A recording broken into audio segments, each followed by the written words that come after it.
Hello viewers, আজকে তোমাদের সাথে শেয়ার করব ঐতিহাসিক মুর্শিদাবাদ শহরের হাজারদুয়ারি প্যালেসের কিছু কথা। আর তার আগেই দেখে নাও আমার সাথে হাজারদুয়ারি যেতে কি কি নিয়ম রয়েছে। আমরা হাজারদুয়ারি যাওয়ার পথের রাস্তাতেই গঙ্গার ঘাট দেখতে পেলাম। তো সেখান দিয়ে আমরা ছাত্রছাত্রীদের নিয়ে রওনা দিলাম হাজারদুয়ারির পথে।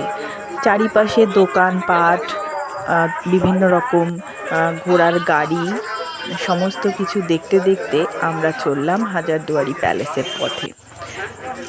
চারিপাশটা বেশ সুন্দর গাছপালা রয়েছে, আর এই সব দোকান পাশার আর ঘোড়াগুলো যে পরপর ঘোড়ার গাড়িগুলো দাঁড়িয়ে আছে, সেই দৃশ্যটি খুবই অপূর্ব। এরপর বাঁদিকে তাকিয়েই দেখতে পেলাম সেই হাজারদুয়ারি প্যালেস মিউজিয়াম, আর বাজে সেই সুন্দর সানাই।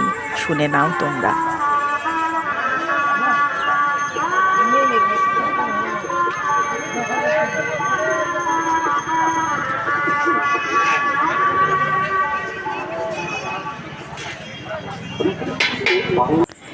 সমস্ত ঘোড়ার গাড়িগুলো পাশ দিয়ে হাঁটতে হাঁটতে এবার আমরা মিউজিয়ামের প্রধান দরজা দিয়ে প্রবেশ করার জন্য এগিয়ে গেলাম। আমার আগে আমাদের কলেজের সবাই পৌঁছে গেছে, আমি সমস্তটা ভিডিওগ্রাফি করতে করতে ধীরে ধীরে যাচ্ছি। আর আমাদের প্রতিনিধিরা এই টিকিট ঘরে গিয়ে টিকিট কাটার লাইন অলরেডি দিয়ে দিয়েছে। তো এখানে ঢুকতে গেলে প্রবেশ মূল্য রয়েছে, সেই নির্ধারিত প্রবেশ মূল্য দিয়েই এখানে হাজারদুয়ারি প্যালেসের ভেতরে আমরা ঢুকতে পারবো।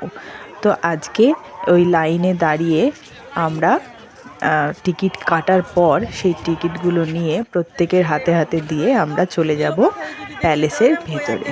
তো চারিদিকটার অপরূপ ভিউ আর আমার সহকর্মী এবং ছাত্রছাত্রীদের দেখে নিয়ে সবাইকে একসাথে নিয়ে টিকিট নিয়ে আমরা চললাম হাজারদুয়ারির পথে।